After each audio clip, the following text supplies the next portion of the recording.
Hi, I'm Cedric from Ratings.com.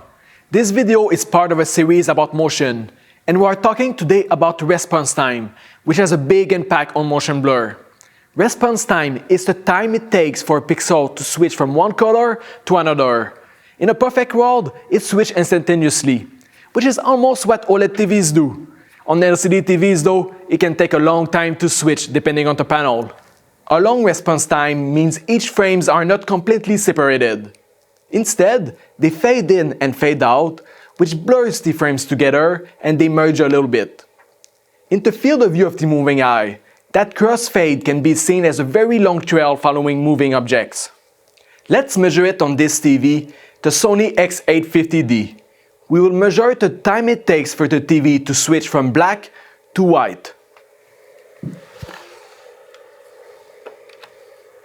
You can see that it takes about 10 milliseconds from the moment it starts to change until it reaches the final state.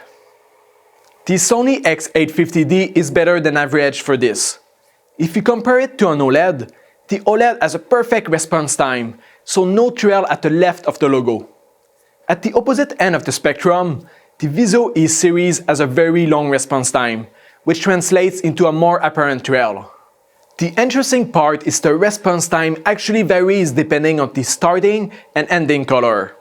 The left part of a logo pattern mostly shows the 20% to 80% transition, while the space between the letters is mostly the 100% to 20%. If the space between the letters is pink or orange, it means the white didn't go down fast enough. Usually, on most LCD TVs, the up transitions are slower than the down transitions. The response time can also vary per color. For testing, we only do gray to gray transitions, so you don't see it in our measurements. And it is usually rare, but it is a problem on some TVs like this iSense. For example, you can see it on our local dimming pattern.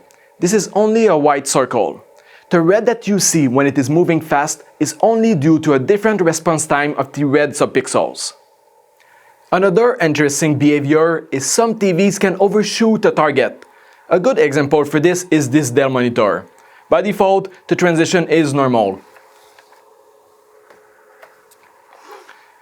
But when you turn on the overshoot feature,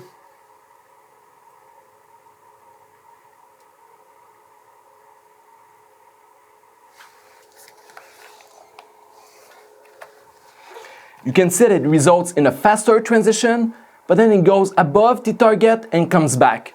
In practice, you will see it as a wider trail instead of a darker one following moving objects.